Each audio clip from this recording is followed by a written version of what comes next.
So in today's video, I'm going to show you how I manage a short deadline. So I am going to explain to you how my deadlines work.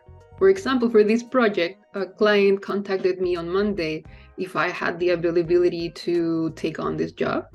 He described the project as a thank you card for volunteers on their company.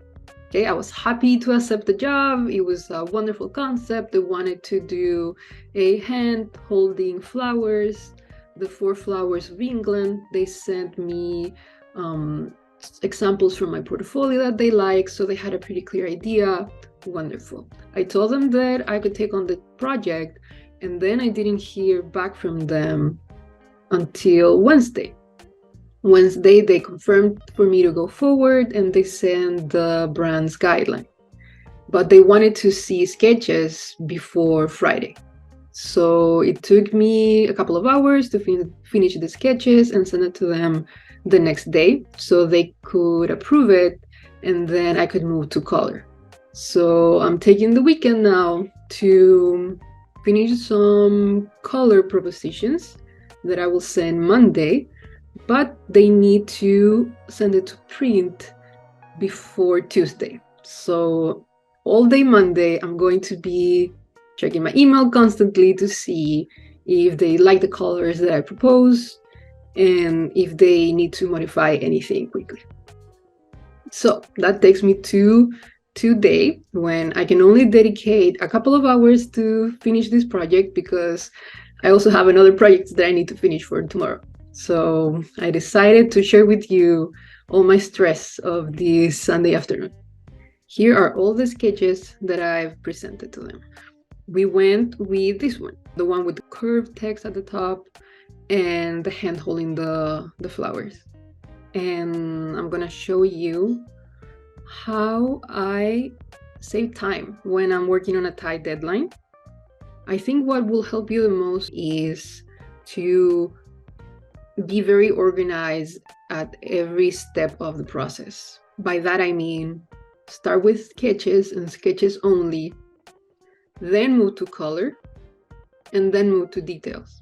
Because if you start mixing the 3, you're gonna have to go back a step because the client is not gonna pre-approve the sketches, or maybe you fell in love with one drawing over the other and you start developing that one further. Just focus on whatever stage that you're working on. If you're doing sketches, focus on sketches. Don't think of color yet. In this case, the client had developed a very specific color profile for their brand, and you have to respect that. Doesn't matter how creative do you feel with color.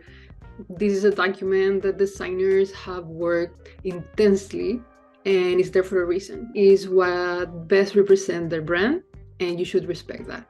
And if you don't, they're gonna come back to you with corrections and you're gonna have to do it over. Plus, I'm always excited when I receive one of these because it's less work for me. I don't have to figure out color palettes, and normally it's one of the things that I love the most, but it's one of the things that will consume me because I like it so much that I can spend the whole afternoon thinking of color palettes and making 30 variations of color. Then the client is only going to see 3 because I don't want to look crazy by sending them 30 different designs.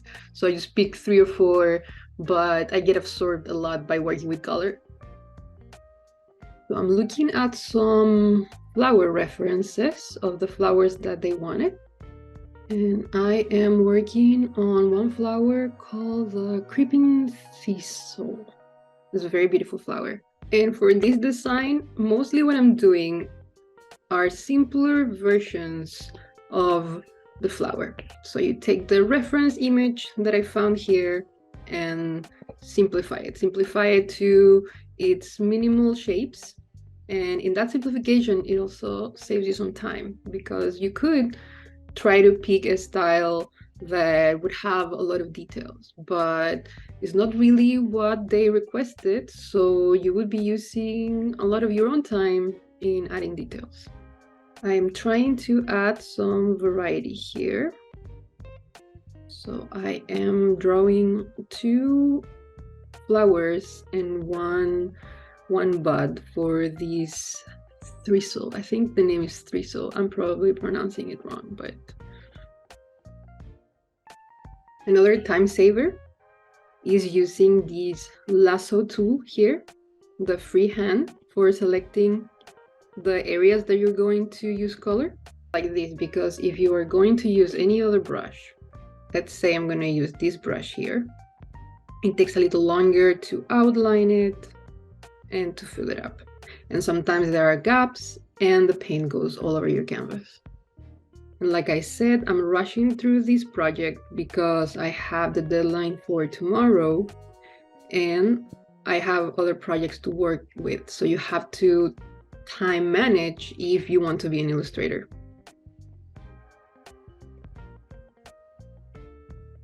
And that's why you trust every step of the process, because if you're dealing with tight deadlines, you're not going to have time to go back and fix something at the sketch level. You just have to trust what you have done. You have to trust what the client has already approved and handle the stage that you're in right now. Because as artists, you never hold back. You never work just enough. You always want it to be perfect. You're always giving your all to the project, even when it means that you're working twice what you should be working. But being able to see your vision come to life, being able to see your drawings, your artwork somewhere material, it's priceless. The important thing about having a portfolio is that usually when a client contacts you, they will send you pictures of your own portfolio and they would say, we like this style over that one, or can you make it look like this other design? So they have a reference of what is it that you can do. Through the years, I've been asked to bend my style a little to fit their brand guidelines, or the idea that the art director had in mind, and I am completely fine with that. As long as it has some of my essence, some of my ways of drawing, I am fine with that. And once you start accumulating some experience and you have a lot of work to show, I truly recommend to show those odd pieces, those projects that maybe weren't quite what you are normally doing. Because when ADs are looking through your portfolio, sometimes they say, okay, she can be flexible and she can create art in different styles. That has always gotten me a lot of projects. And I might end up doing a few color versions, but the way I work is that I start with one and then it's easier to modify. If I had more time, for example, I would move it to Illustrator. That way I can use the color edit tool to generate variations of color, but that's for another video. For now, we're just gonna start with one color palette, and then I'm going to duplicate the file twice, and then I'm gonna try different colors using masks on the layers that I already have.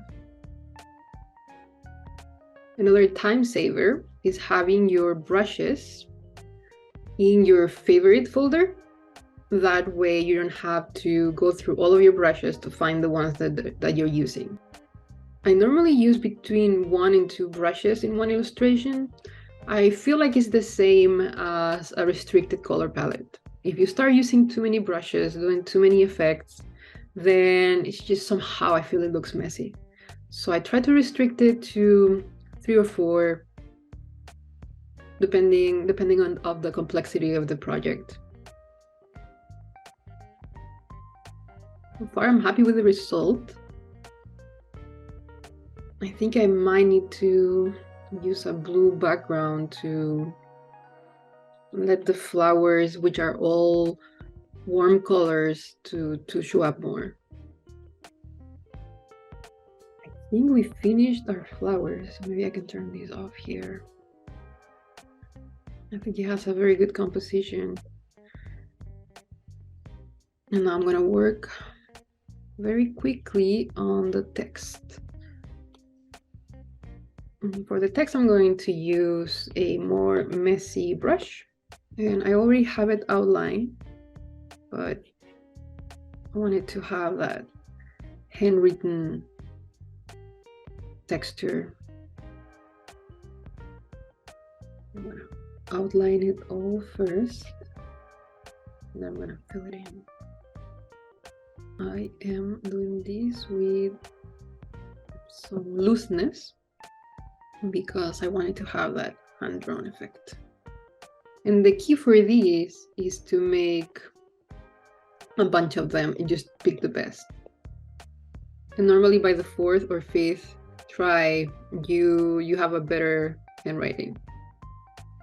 Because if you write it over and over and over, your hand gets more loose and you get a better result. So here is our 3 set of cards. I am ready to turn this into a PDF document and send it to the client, and moving on to my second project for this Sunday afternoon. Thank you for watching.